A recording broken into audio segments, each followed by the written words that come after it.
Welcome back to another installment of the 94 podcast. I'm Brook, Eddle, joined here with my co-host, Jim Bushy. What up, Jim? We got a lot to get into. We got the NFL playoffs. We got the college football championship coming up on Monday on Martin Luther King Day, and celebrating this weekend of great football, and also celebrating the holiday on Monday with the national championship between Miami and Indiana. I can't believe I'm saying the Indiana Hoosiers are going to be in the national championship game. It's here. It's finally here. We did our picks last week, and kind of rehashing those picks. Jim, you're going with the Indiana Hoosiers 34-20. I am. Yep, that's a 2-touchdown score game. I mean, that's realistic. I mean, Indiana's been boat racing a lot of their opponents, but it doesn't matter who they're playing. It seems like they're hitting all cylinders, and they're not letting the foot off the gas in all of their victories so far in the college football playoff. And that's winning the Rose Bowl, and also winning, I think it was against Oregon in the, was it the, what was the name of that bowl that they just won? Was that the? Not the Cotton Bowl. Was it the Cotton? No, the Cotton Bowl. No. But no, it shouldn't be. Okay, Cotton Bowl. So they won that. I think it might have been Miami and Ohio State. But regardless, they beat Oregon. They're in the national championship. They're playing for fame, glory for Indiana, and Miami is going to be coming in as the underdog. They're going to be the 10th seed. No one expected them to get this far. I have them winning and shocking the world at 31-29 at Hard Rock Stadium in Miami. It's going to be a home game for Miami geographically, with what we're seeing. Indiana is going to be having a lot of fans fly in. I feel like there's going to be a sea of red inside of Miami. I don't know. There's a lot that gets me excited for this game, knowing that Indiana, this is going to be the last game for Fernando Mendoza, the legacy that he's been able to formulate with this last year, transferring, winning the Heisman. What's your thoughts on Indiana and what they're able to accomplish?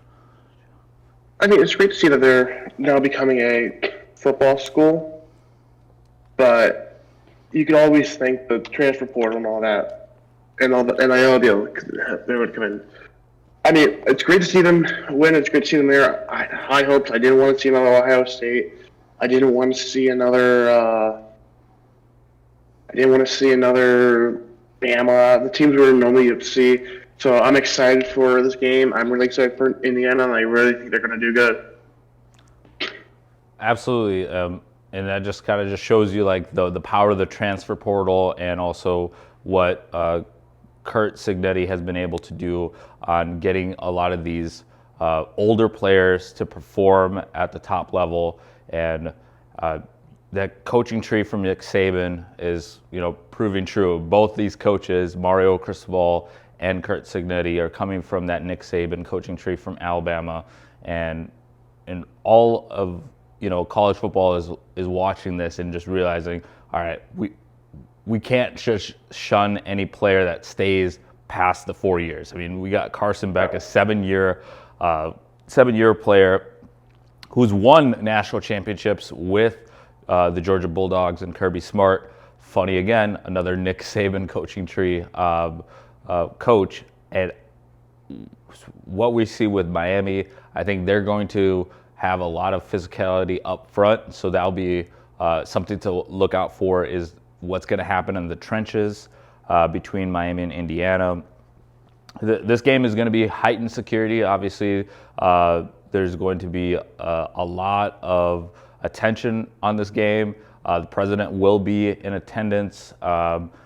Again, there's a lot of things going on with college football. There's just going to be a massive engagement throughout this entire championship game. We're going to see Mike Irvin on the sidelines. Michael Irvin has just been like basically their mascot this entire college football playoff. So seeing how excited and how engaged he will be throughout the game, that will be something that will definitely be top moments of this national championship game. Looking forward to that. Also, there's going to be some players that are going to be in this NFL draft. I know that Mendoza's slated to be the number 1 pick, but there's also going to be some top picks from that Miami defense and also some Miami skill players that are going to be going into the NFL draft. I know with a couple of their freshmen, they're going to be returning, but it's completely wide open for Miami because they don't really have a returning quarterback because Carson Beck is going to be moving on past this year, but a lot of talent that's going to be manufactured in the next couple of years out of Miami. And I think Miami's back. I know that they're trying to go 1-0, and Mario Cristobal doesn't like hearing, oh, is Miami back? They are officially back, but they still need that one more 1-0 to get that 7th national championship and really plant the flag that they're fully back in control of the college football playoff atmosphere. With all that, I think with what we can expect is going to be a hard-fought game, regardless the result.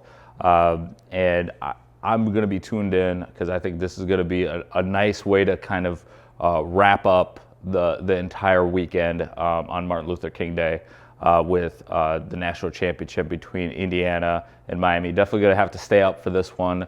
I believe it is a 7 p.m. Kickoff in Miami local time, but this is definitely going to be worth the watch. Looking forward into the games that are going on for football this weekend. We do have some NFL matchups. We got 2 games on Saturday and 2 games on Sunday. Let's take a quick peek at the NFL schedule and what we got going on. Right now, we got, I believe, Seattle and San Francisco. That will be the nightcap, and then the kickoff for the divisional round is going to be Buffalo and Denver. Let you lead off here real quick. Buffalo and Denver, what can we expect out of Bo Nix looking for his first ever playoff victory? He did square up against the Buffalo Bills last year in his rookie season. They were eliminated by Josh Allen and the Buffalo Bills in short order. It was a close game up until halftime, until the Bills pulled away in the second half of that playoff game. But this time, the Denver Broncos will be hosting in Denver, and they will welcome Josh Allen, James Cook, and the entire Buffalo Bills. And this is going to be a crossroads game. You got Josh Allen, who's going to be turning 30 this offseason, and he has one of the clearest paths to an AFC Championship game and also the Super Bowl this year. What can we expect out of the Buffalo Bills, and what can we expect out of the Denver Broncos getting a week off with the number 1 seed? I mean, it's going to be a great game. I'm a big Russ versus Russ guy. I definitely think the fact that Denver had the week off, but they're going to be more fresh. Buffalo had an extra game. But Josh Allen, man, he's going to take it to them. I think he's going to be the reason why they go further on, and I think they're going to be the reason why I think Josh Allen himself is going to be the reason why they extend on and they go into the next round. I think they beat Bo Nix, but Bo Nix, don't take him lightly. It's going to be a tight game. Let me give that game a 34-31 final. Okay. All right. 34. 31. And who's moving on? Buffalo. Buffalo. Okay. All right. So the game will be in Denver, Colorado Stadium. It will be at Empower Field at Mile High. The Bills have won, 6 of the last 7 games, including the wild card rally against the Jacksonville Jaguars last week. That was a really good game. I think that was one of the best games outside of Philadelphia and San Francisco. That was a really good game that went down to the last couple of minutes in that ball game. Josh Allen, though, 273 yards, a touchdown, a QB rating of 108.7. He continues to be the Superman for the Buffalo Bills, carrying them throughout the season, and then also scoring 2 rushing touchdowns on the ground. He's manufacturing a lot of their offense, and I think that continues in Denver. I know Denver is just going to be a lot harder of a defense to penetrate, and I think that's going to be the reason why it's going to be a little bit low scoring. I don't know if it's going to be in the 30s. I think it's going to be closer to like a 28-24 kind of ball game, but I do have the Bills winning this game. James Cook, I think he needs to get the ball a little bit more. He only had 15 rushes against Jacksonville in the wild card round. They did do a really good job of bottling him up. The one thing against Denver, though, is that they are so good against they're so good against the pass that I think you do got to mix it up a little bit. It can't just be an air assault with Josh Allen. You got to mix it up. You got to keep this defense honest and realizing that Patrick Surtain is on the other side of the field, and he does limit. And Buffalo, as we know, they don't really have a true number 1 wide receiver. Maybe Brandon Cooks has kind of elevated himself as the number 1 unofficially, but knowing what the pass defense of Denver is, they're 6th in the league. They're only averaging 6.1 yards per attempt that they're allowing or yielding, and they've done really well. But I think if you stay consistent with rushing the ball, I think that there is yards to be had, especially for James Cook and this rushing attack for the Buffalo Bills. Whether it is Johnson or if they're able to get Ray Davis involved. I think if Buffalo is able to get the ball and run and also kind of set up their pass and not have to rely too much on passing on first down, I think the Buffalo Bills definitely have the pathway for this game to be that they want to have the game script where they're not chasing, because we've seen Buffalo, track teams down, and you don't want to be in that situation against Denver, in the fact that they do have a really stout defense where they can shut you out in critical situations. One player that I definitely want to see step up a little bit more is Keon Coleman for the Buffalo Bills, and I know that he had 1 catch last game. He definitely needs to step up for the Buffalo Bills in that passing attack. But all in all, I'm going Buffalo 28-24. The Bo Nix roller coaster, I'm not willing to get on it. Not in the playoffs. I know RJ Harvey is a great weapon and will continue to be a weapon for the Denver Broncos for years to come. But I don't think they don't have enough consistency from Bo Nix to get past the Buffalo Bills. And just realizing what Denver has for the future, I would not be surprised that they would be back in this capacity as a number 1 seed, or at least making it to the divisional round for years to come. But I got the Denver Broncos being eliminated, but they do have to keep Josh Allen protected, because this pass rush is fierce for the Denver Broncos.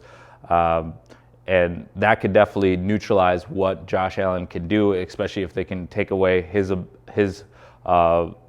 pocket and also, force him, to make off-balance throws.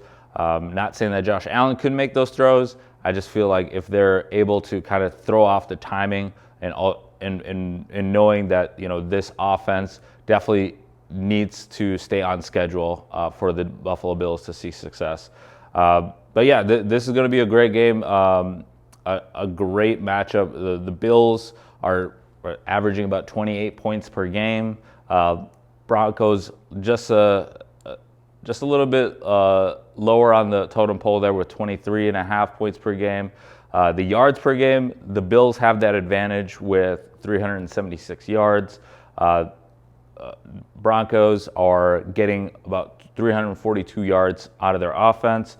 Time of possession is almost equal. The Bills are averaging about 33 minutes of ball possession, and then the Denver Broncos are about 31 minutes.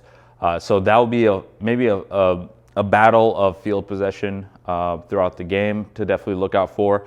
One thing, though, that we did talk about, that pass rush for the Denver Broncos, they have 68 sacks. That's number one in the league.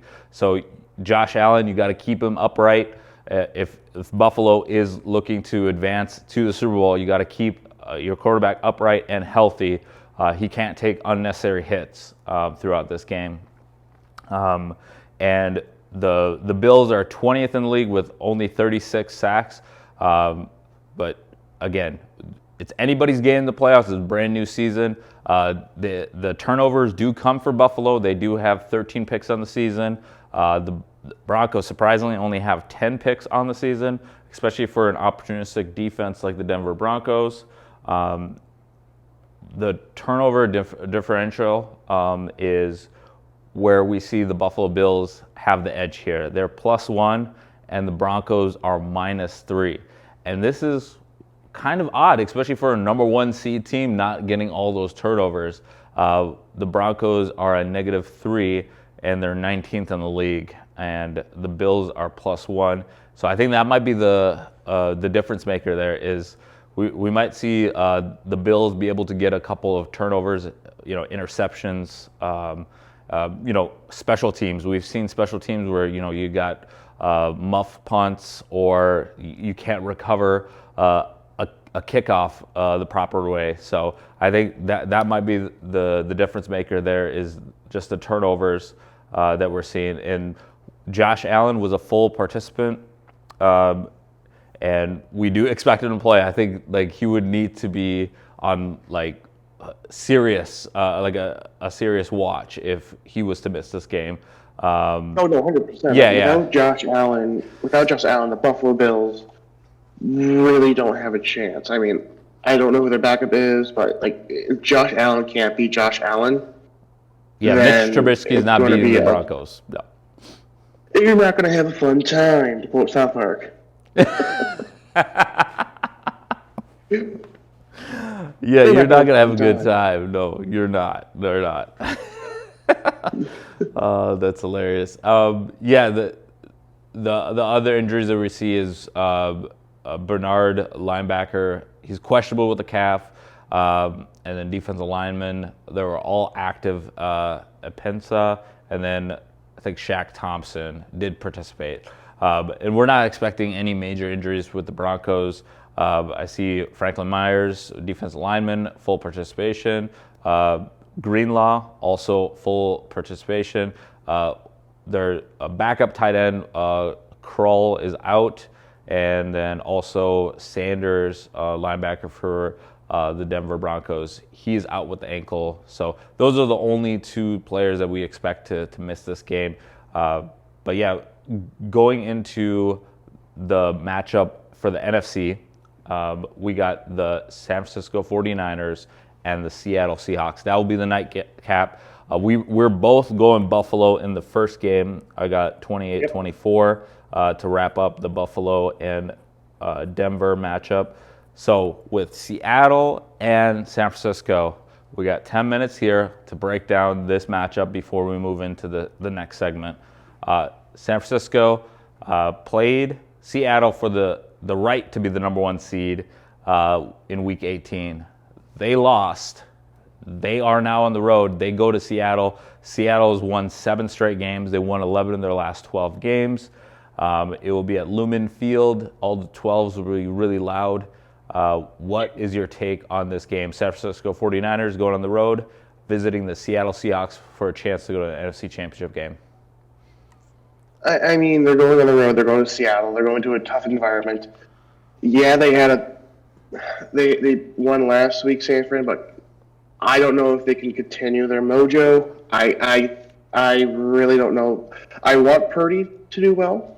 I think Brock Purdy will do good. No Kittle. Kittle's out with a torn Achilles. He's out till at least next season past.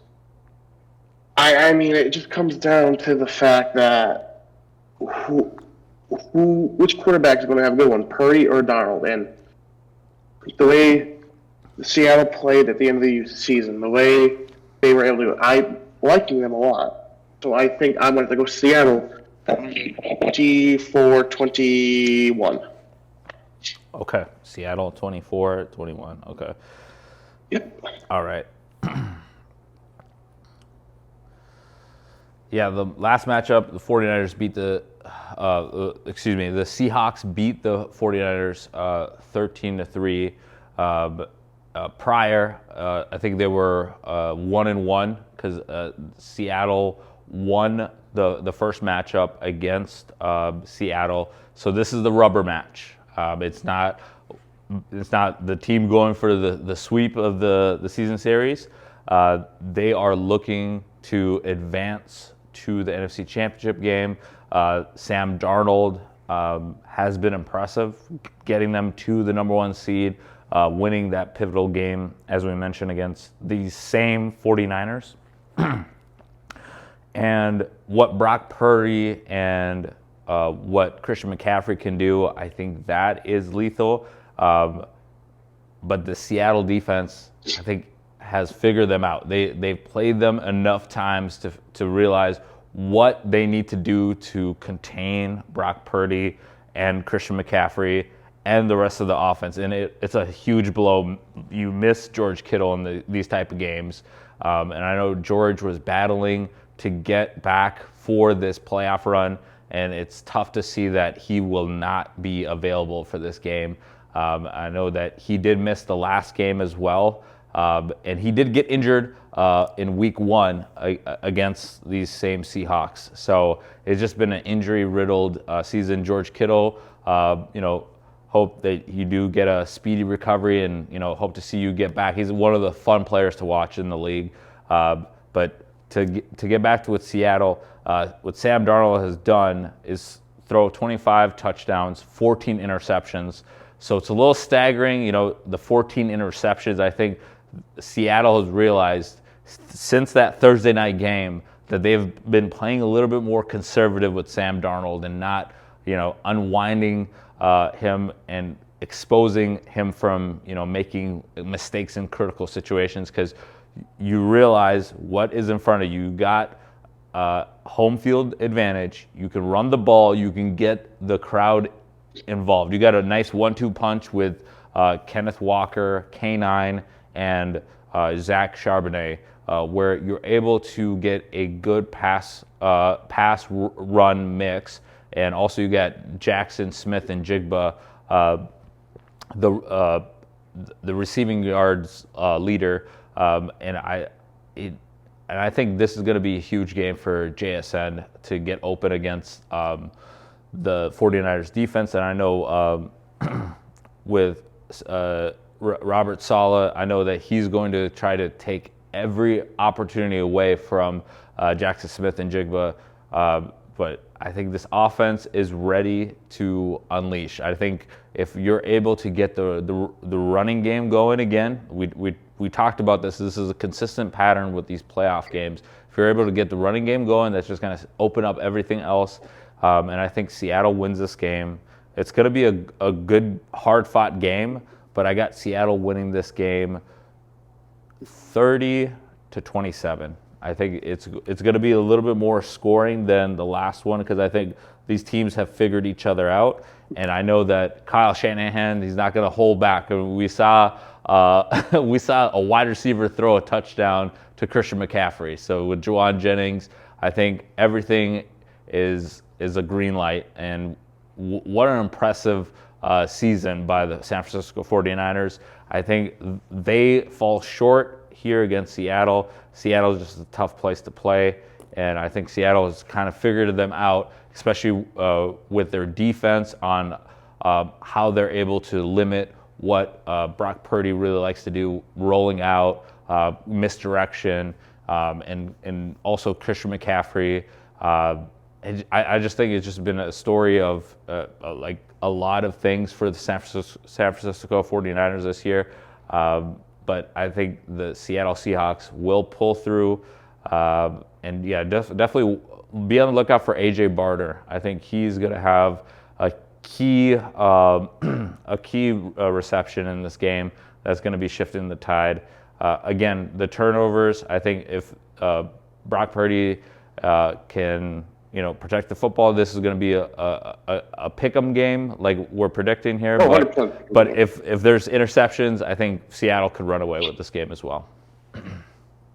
Oh, 100%. I mean, it just which quarterback can make the less mistakes, which team can make the less mistakes. I think it's going to come down to one of those games, and I think Seattle will make it the less mistakes and will win it. That's where my reasoning is coming from.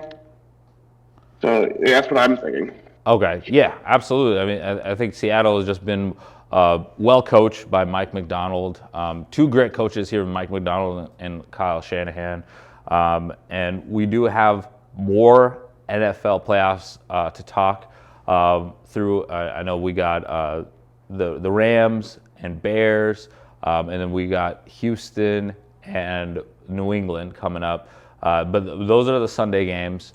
But the final word on these games here, where do you expect the knockout blow to come for Seattle? Like, just to kind of just get an idea of, like, you said 24-21, is it going to be a huge run, huge pass, or a defense? Stop at the end of the game. The defense is just going to come back, and it's like, oh, here we go. 49ers are driving, and it's going to be, Purdy's going to throw it, receiver's going to catch it, I don't know who, ball can get knocked out, turnover, game over. Oh, wow. Okay. Yeah. Yeah. That's an abrupt end. Yeah. And I'm thinking that it's gonna come down to one of those moments, because like that's how the last game ended, with the interception. I think it is gonna be a defensive stop for Seattle that's gonna end it, where I think it's gonna be fourth down. There's gonna be bodies flying all over the place. I think the ball gets dislodged, and I think Seattle wins the game on an interception. I think there's going to be a tip ball, and normally that's how these games end between the Seahawks and the 49ers, is late game heroics by defense, and I think they get it done. Mike Macdonald gets his team to the NFC Championship game and almost solidifies the Coach of the Year award in that space as well. But yeah, Seattle's just defense is just so good. They're giving up about 17.2 points per game. They do a really good job of just limiting what your offense can do. And then also their pass defense on just being able to limit, again, all the big plays and keeping plays in front of them. I just expect Seattle to win this game, just because of the way that their defense has been able to rally in the second half, and it doesn't matter. They have the never die attitude, and I think that's what pulls Seattle. And we got Buffalo. We're both going Buffalo in the first game, and we both got Seattle. But stay tuned here on the 94 podcast. We got more coming up. We're going to break down the Sunday matchups between the Rams and the Bears, and we got the Patriots and Texans. Don't go anywhere, right here on the 94 podcast. Make sure to like and subscribe, both Brook and Jim on the 94 podcast. We trust that you're going to have a good time. You're going to have a good time.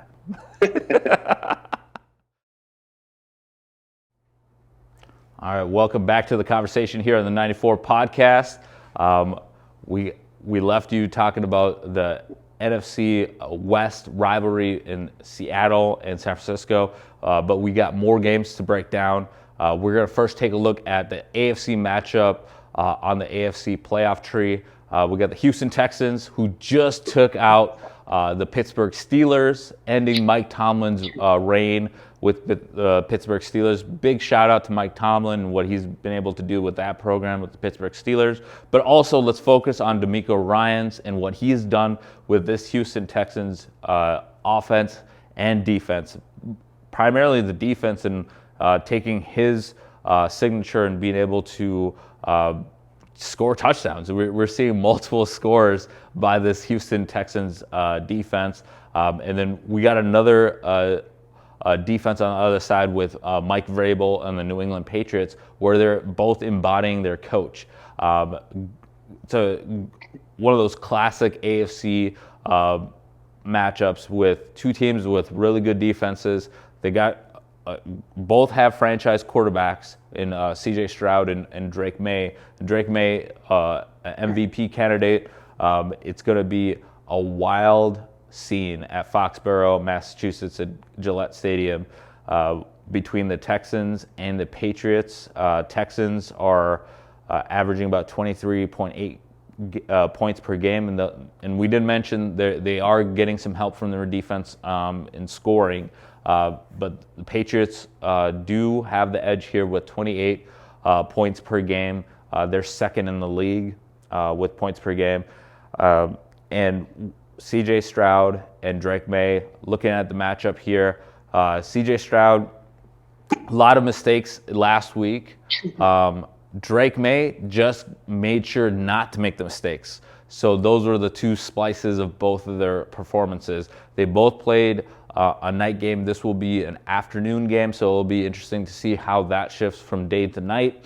But what a story that the Houston Texans, with their turnover differential, they're at plus 17, Jim. This is not a typo. It's plus 17, and the New England Patriots are plus 3. But I'll let you also dive into this matchup. What are your initial thoughts on the Houston Texans and the New England Patriots? First thing first, why is this the 2 o'clock game? It should be the night game, if I'm being 100% honest. I think the Patriots and Texans is going to be the game of the weekend. You have C.J. Stroud, a third-year quarterback, versus a second-year quarterback in Drake May. This is going to be a fun game to match, and Texas is the one team I'm scared about that can make a run. They have the tools. They have everything they need to make a push for the Super Bowl. They have a chance to do everything. So I think that it's going to be a tough game. On the other hand, Drake May last week played perfect. He didn't make the mistakes. He limited them. The defense was there. If the defense can hold up, I mean, we're going to look at a fun game. The defense of Houston, they just capitalize on Aaron Rodgers' mistakes and everything. This is going to be tough because it depends on which defense shows up and if they show up at all. So it's going to be, I'm going to go, give me Patriots 17-10. Okay. Patriots 17-10. All right.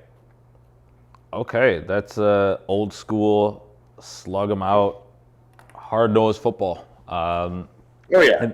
And that was kind of the flavor that we got with the Patriots in their first playoff matchup with the Los Angeles Chargers, where it was 6-3. I think it was 6-3 at halftime, and the Patriots went on to win that game, only giving up, 3 points the entire game to the Los Angeles Chargers. Yeah. You know, that is a sign of just a well-disciplined team.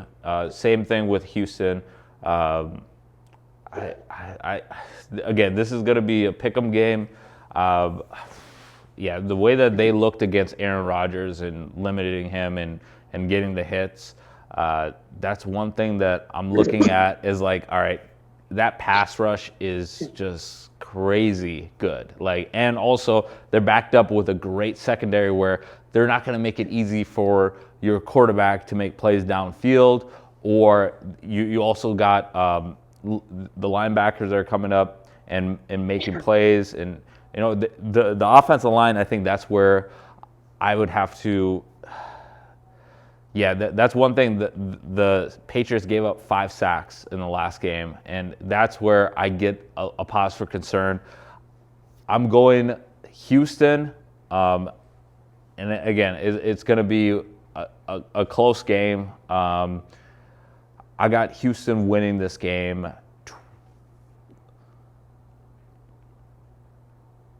19-16. 19-16. I think it's going to come down to a stop. I think it's going to come down to a stop where Houston is able to keep New England from converting to continue to drive. I think Houston has proved to me that, hey, their defense is going to show up with Will Anderson, Daniil Hunter. They also got Derek Stingley Jr., Lassiter, you name it. They got all the players. They got all the pieces that DeMeco Ryans has put together. And I know Houston's a dark horse, especially not having their full starting lineup from last year. I know Joe Mixon has been out for the entire season. Woody Marks has stepped up. I think Woody Marks is going to be one of the key reasons I think that they will be advancing is keeping the rushing attack going. Because if C.J. Stroud sits there and is, if he takes sacks or if he's going to make the ill-advised decisions to throw picks, I think this game could definitely be flipped and New England could win this game going away, because you can't make those same mistakes that he did against Pittsburgh and expect to win against New England. New England's too good of a team to expect that, especially on the road. And I know that C.J. Stroud just got his first playoff victory on the road, but it was an ugly win, but they all do count the same. He did have 250 yards, a touchdown, and an interception, and he had a QB rating of 86.7. One thing to look out for, though, is Christian Kirk. I think Christian Kirk is somebody that the New England Patriots need to account for, because with Nico Collins out with that concussion, I think that shifts all of those targets to Christian Kirk. He did have a good chemistry with C.J. Stroud, so that gives me some confidence there with Houston. But there's going to be a lot of attention shifted from the number one cornerback going to be shifted onto Christian Kirk. But I got Houston winning this game. I think their young wide receivers need to step up with Jaden Higgins. Definitely have to take another step here.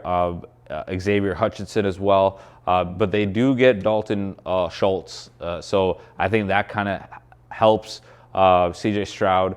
But again, this is going to come down to C.J. Stroud. Can he play a perfect game just the way that Drake May was able to play a perfect game last week and not make those big mistakes in that big spot? Because the New England crowd, they will get into this game early and often if you give them an opportunity. And that's one thing we didn't get to see with Los Angeles last week. They had zero flow on offense. And when they did get a flow, they were kind of taking themselves out. I don't know if you were watching the game last week, Jim, where they were getting, I think they got a first down, and then they made a substitution, and then that gave the Patriots just enough opportunity to make an adjustment, and that just shows you how disciplined this Mike Vrabel defense is, where you let up or you make one bad chess move, they're able to capitalize, and then they were able to get a sack, and then they were able to get another tackle for loss, and then you're punting, or the drive was over at that point. And that's one thing that Houston needs to stay away from. They need to stay ahead of the chains But they're 5-4 versus teams, plus 500 so far in the season. The Patriots are 7-3 at home, so one of these teams is going to be going to the AFC Championship game, and it's hard to believe though. Like the Patriots were what? They were 13 lost. They were the 13 lost team last year. Yeah, and then they turn around and they playoffs. I mean, and they win 14 this year. Yeah, that's what happens when you have a good coach, you have good players, you have a quarterback that knows what he's doing. He's not too much pressure. Like nothing against what's their old quarterback, but like it's sometimes the fit. Mac Jones, that's the thing. Mac Jones. Sometimes the fit wasn't there. Yeah. Yep. Exactly. But sometimes the pieces fall in place. That's true. The Patriots may have found their franchise quarterback, the first one since you know who, Tom Brady. So I know New England fans are really excited about Drake May and what he can bring. But again, I feel like in the playoffs, you kind of have to go through the bumps and bruises. And I think this is going to be a bumps and bruises for Drake May. And I got Houston winning 19-16. Jim, you got them winning 17-10. I could see this game going either way. Again, I would not be upset if New England was to win this game because I do like watching Drake May play and the Patriots. They do a really good job of just coming together as a team, and I do like their chemistry. That's one thing that I like about both these teams. Their chemistry is really good. And again, it's a shame that one of these teams has to lose, but I'm going Houston, you're going New England. We got one more game to pick. We got the Bears and the Rams. And that's going to be that's going to be the nightcap for Sunday. And it will be a chilly game. That will be outside in Chicago, Illinois at Soldier Field. I think the last matchup between the Bears and Rams, I think the Bears did win 24-18. But again, it's a brand new game, a brand new season. And we did see the Rams last week on the road against Carolina, a team that they did lose to the last time that they were out. They were able to make a comeback and make that heroic wild card comeback. And I mean, the Bears know about comebacks too. They made their own comeback. Breaking news! I got breaking news. Sorry. Breaking news. It's now official. It's all official. It's official now. John Harbaugh signed a 5-year deal to become Giants head coach. Okay, so John Harbaugh, 5 years, just broke. He's finalized. He's breaking news. 5-year deal to the Giants. That is official now. He is going to be coaching the New York Football Giants. So what will that look like? Will that be Jackson Dart, Cam Scattaboo, Malik Neighbors, Abdul Carter, Dexter Lawrence? They got Tyler Nubin.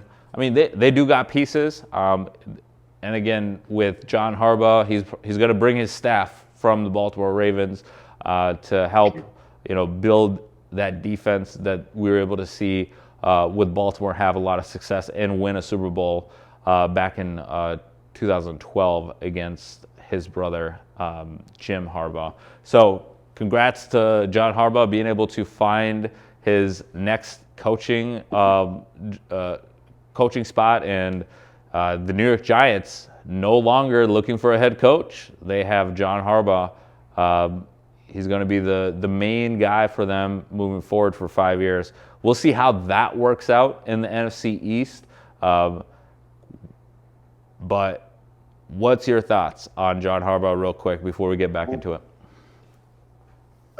Should be. Good for him. Glad he's found his feet. It's going to be Cam Scattaboo, Jackson Dart again. I think he's going to let the young guys develop well, and we will do good. Okay. Yeah, I think it is a good fit for him to go to New York. It's going to be a fresh slate, brand new, and he gets a young quarterback, and he gets just a high octane energy guy in Cam Scattaboo. That will definitely be an exciting team to watch for next year. Getting back to the matchup, we got the Los Angeles Rams and the Chicago Bears in this NFC divisional matchup with a chance to go to the NFC Championship game. The Rams are the number one offense in the NFL, scoring about 30 points per game. Bears are not that far behind. They're at 25 points per game at 9th in the league. Rams are scoring and also piling up the yards. They got about 394 yards per game. Bears at 369. So the edge so far goes towards the Los Angeles Rams with their offense. The time of possession is almost deadlocked. They're both at 30 minutes. The Bears do have the edge here with almost 31 minutes. They're at 30 minutes and 58 seconds, what they're averaging per game. Total defensive sacks, that goes to the Los Angeles Rams. They got 47. They're 7th in the league. The Bears are at 35 and 22nd in the league. Total interceptions, that goes towards the Bears. They have 23 interceptions. That's number 1 in the NFL. So the Bears are able to get the turnovers with the interceptions, and you're just winning those 50-50 balls. The Rams, not that far behind. They're 16. They're 6th in the league. Their turnover differential. Again, this has been a common denominator for a lot of these playoff games. The Chicago Bears are plus 22. The Rams are plus 10. The Bears are 1st. Rams are 5th. But we know that Sean McVay knows that he does not have that much time left with Matthew Stafford, and knowing that he needs to squeeze out as much of that Juice Super Bowl has, window. Yeah. Go ahead. A juice. Yeah, juice. Right, gas. Yeah, get the most out of him. Quarterback. Right. Because you don't know when you're going to be back in this position again, and also knowing that you have a path right now to get back to another Super Bowl where you're going on the road, and regardless of the result, you're going to be playing another NFC West team for a chance to go to the Super Bowl. And not to think ahead, but that's a guarantee. That's already locked in that it's going to be an NFC West opponent in the NFC Championship game. So the Rams have that to look in with the win. They have an opportunity to have either Seattle or San Francisco, whoever survives that matchup this weekend, they have the opportunity to go to Chicago and know that they will be playing either Seattle or San Francisco. And if it's San Francisco, the Rams are going to be hosting, I believe. I think the Rams would be hosting in that. Because the Rams would be the number 5 seed and the San Francisco 49ers are the number 6 seed. So the Rams know that if they were to win, and let's say Seattle drops, Sam Darnold makes mistakes, or Seattle doesn't have any answers for Christian McCaffrey, the Rams have a legit walkway towards another NFC Championship game against the 49ers, and it will be at home. But we know that Ben Johnson had some fireworks last week against the Green Bay Packers. F them, F LaFleur, all that, And I know that social media is like gone and ran with it, talking about LaFleur, Ben Johnson watching the movie Dodgeball. You're out, LaFleur. I think LaFleur's staying. That there's been reports of an extension actually.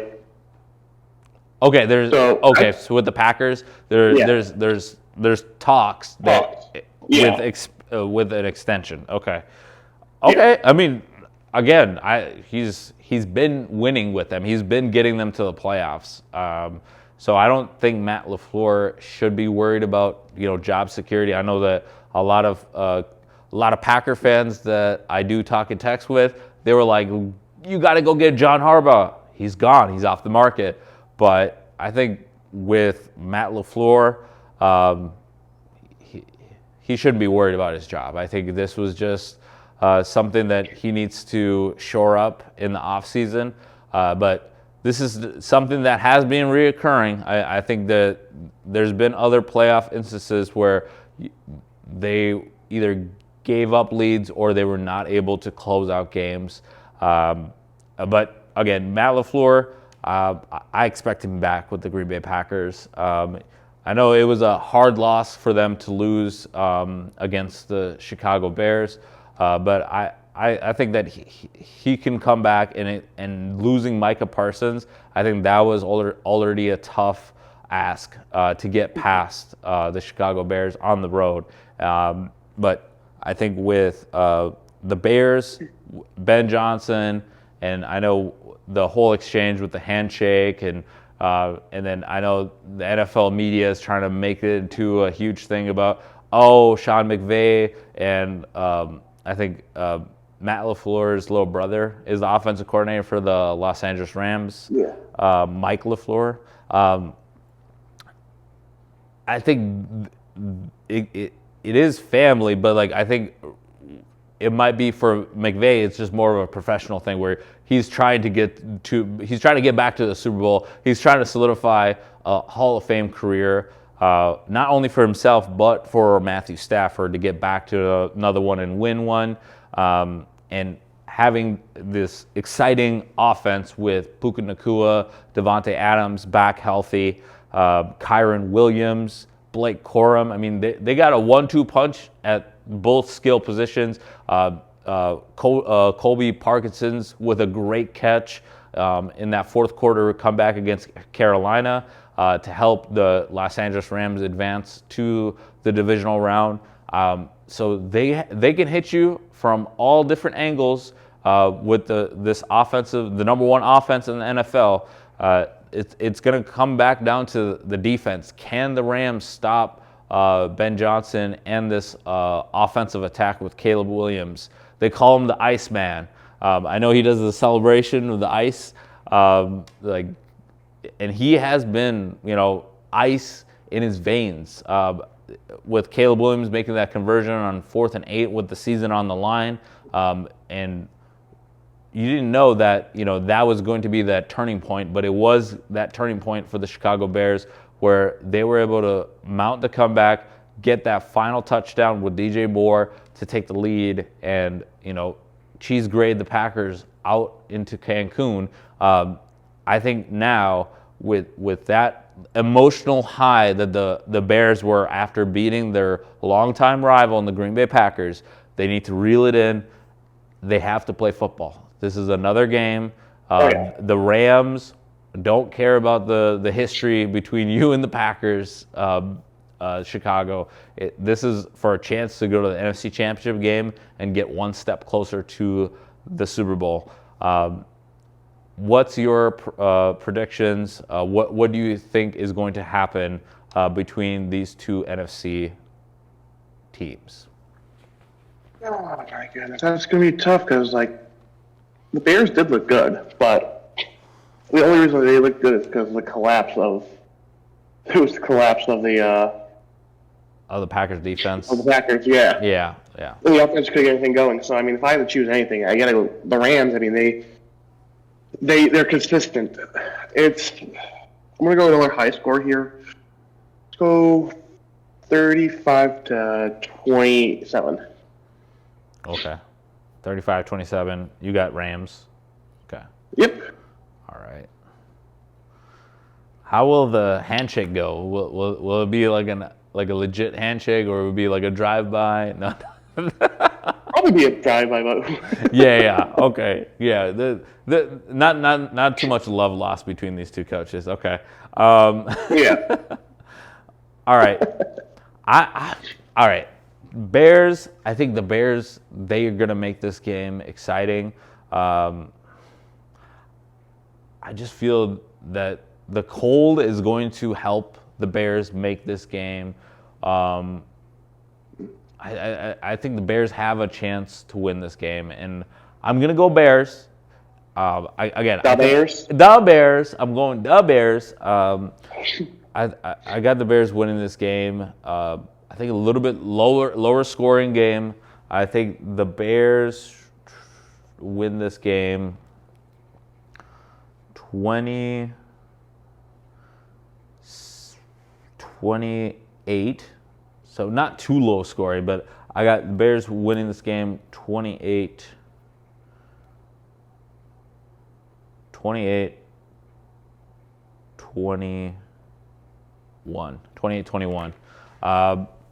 I just feel the turnovers that the Bears defense can cause is going to keep them in the game, and what Caleb Williams has been able to do with Ben Johnson, I think that has been fun to watch. That kind of chemistry of a player and a coach getting it right.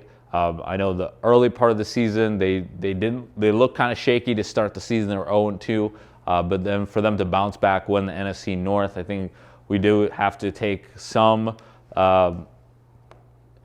equity into their ability to play really tough at home, and I think that's what. If this was in LA, I would have went Rams, but since it's in Chicago, I think the Bears are able to hold off the Los Angeles Rams.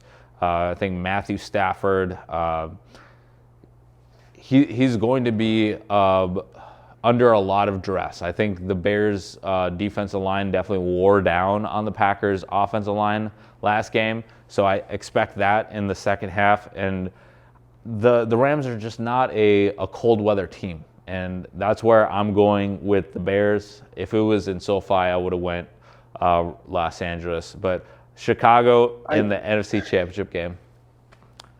I just don't. The Bears just got lucky. They needed the Packers to stop scoring. They needed the Packers to stop making stops, and they got that. That's luck. No way in hell that Packers lose that game if they don't stop doing what they're doing. They just took their foot off the gas and then just let the Bears come back and win it. Right. I would agree with that, but the results did play out. They didn't execute what needed to be executed, and again the turnovers and I think the ability to stay mentally in the game. I think that's what helped the Chicago Bears. I think they were just mentally a tougher team than the Packers, and I think it's going to come back down to that in this game, where you just got to be mentally tougher than the other team. I mean, they're both equally matched. They're both solid programs with the Los Angeles Rams and the Chicago Bears. I'm just going with the Bears just because I feel like psychologically they have the advantage. They know that it's going to be cold. I think the Rams are just going to be like, all right, we didn't expect to be playing in a cold environment, especially in Chicago. I think that's where I got the slight edge to the Bears. It's going to be a really good game, but I got the Bears winning in this game. I think we're going to have a fun NFC Championship game regardless of the outcome. But you're going Rams, I'm going Bears. It should be a fun weekend of football ahead. Oh, 100%. And it'll end with the National College Football. Yep, it'll end with the national championship between Indiana and Miami. The Miami, definitely shut everything down. I know the schools are going to be shut down on Monday, but definitely shut everything down on Tuesday if Miami does shock the world, because I don't think they're going to stop partying until maybe next Friday. No, not at all. Oh, this has been a joy, Jim. Wrap it up here on the 94 podcast. Any last words? We do appreciate you jumping on here on the 94 podcast, but any last words here in the last 30 seconds? No, man. Let's just enjoy your weekend. Let's go. Everyone except for the Bears. It's going to be a fun time. Let's do it. It's going to be fun. It's going to be fun. Awesome. Thank you, Jim. You have a good weekend. Enjoy the football. We do appreciate you. Until next time here in the 94 podcast, we'll see you at the TOP. We're out.